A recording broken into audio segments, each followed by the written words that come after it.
Hello दोस्तों, देव उठनी एकादशी की व्रत कथा सुना रही हूँ। इस कथा को सुनने से आपको मोक्ष की प्राप्ति होगी।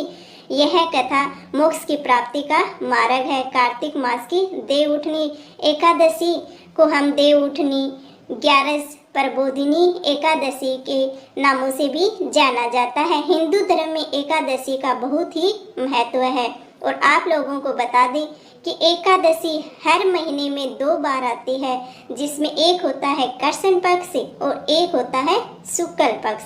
धार्मिक ग्रंथों में बताया गया है कि एक वर्ष में 24 एकादशी होती है, एक माह में 2 आती है तो 12 में हो गई जी 24।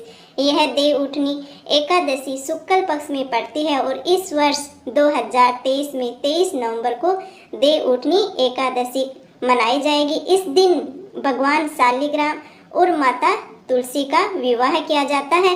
तो माता तुलसी के विवाह की कथा मैंने डाल रखी है, आप लोग सुन सकते हो मेरे चैनल पे जाके। देव उठनी एकादशी व्रत की कथा शुरू करते हैं, तो आप लोग ध्यान से सुनना और आप लोग भी इसे एकादशी पर जरूर पढ़ना। एक राजा के राज्य में सभी प्रजा एकादशी का व्रत रखती थी। प्रजा और दास से लेकर पशुओं तक को एकादशी के दिन भोजन नहीं दिया जाता था। एक दिन दूसरे राज्य का एक व्यक्ति राजा के पास आया और बोला, महाराज कृपया करके मुझे किराए पर ले लें, यानी कि मुझे नौकर रख लें। तब राजा ने उसके सामने एक शर्त रखी कि ठीक है, लेकिन हर दिन तुम्हें खाने के लिए सब कुछ मिलेगा, लेकिन एकादशी पर तुम्हें खाना नहीं मिलेगा। उस व्यक्ति ने उस समय हाँ कह दिया, क्योंकि उसे काम की सख्त जरूरत थी। एकादशी के दिन जब उसे फल और सब्जियां ही दी गई तो वह राजा के सामने जाकर याचना करने लगा, महाराज इससे तो मेरा पेट नहीं भरेगा, मैं तो भूख के मारे मर ही जाऊंगा, मुझे खाना दे दो। राजा ने उसे शर्त याद दिलाई, लेकिन वह खाना छोड़ने के लिए तैयार नहीं हुआ। जब राजा ने उसे आटा, दाल और चावल दिए तो वह हमेशा की तरह नदी पर पहुंच गया और वहां पर स्नान किया और उसके बाद में खाना बनाना शुरू कर दिया। जब खाना तैयार हो गया तो वह भगवान को बुलाने लगा कि भगवान आओ, खाना तैयार हो गया है। उनके आह्वान पर, उनके बुलाने पर भगवान पीताम्बर पहने हुए चतुर्भुज रूप में आए और उनके साथ प्यार से खाना शुरू कर दिया। खाने के बाद भगवान तो गायब हो गए, वापस चले गए और वो अपने काम पे चला गया हमेशा की तरह है। उसके बाद में जब 15 दिन के बाद में अगली एकादशी आई तो वह राजा से कहने लगा कि महाराज मुझे दुगुना माल दो, खाना बनाने के लिए आटा, दाल, सब्जी वगैरह दुगुना दो। उस दिन मैं भूखा रह गया था पिछली 11 को। तो राजा ने कारण पूछा तो उसने बताया कि भगवान भी हमारे साथ खाते हैं, इसलिए यह सामान थोड़ा सा कम पड़ता है हम दोनों के लिए, तो आप थोड़ा सा ज़्यादा सामान दे दीजिए खाना बनाने के लिए। और राजा यह सब सुनकर हैरान हो गया। उसने कहा कि मुझे तो विश्वास नहीं हो रहा है कि भगवान तुम्हारे साथ खाना खाते हैं। मैं इतने उपवास रखता हूँ, पूजा करता हूँ, लेकिन भगवान मुझे कभी दिखाई ही नहीं दिए। खाना खाना तो बहुत दूर की बात है।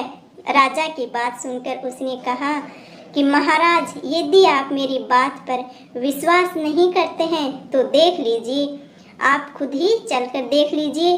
राजा एक पेड़ के पीछे छिपकर बैठ गया और वह आदमी खाना बनाता रहा और शाम के समय भगवान को पुकारता रहा, लेकिन भगवान नहीं आए उस दिन।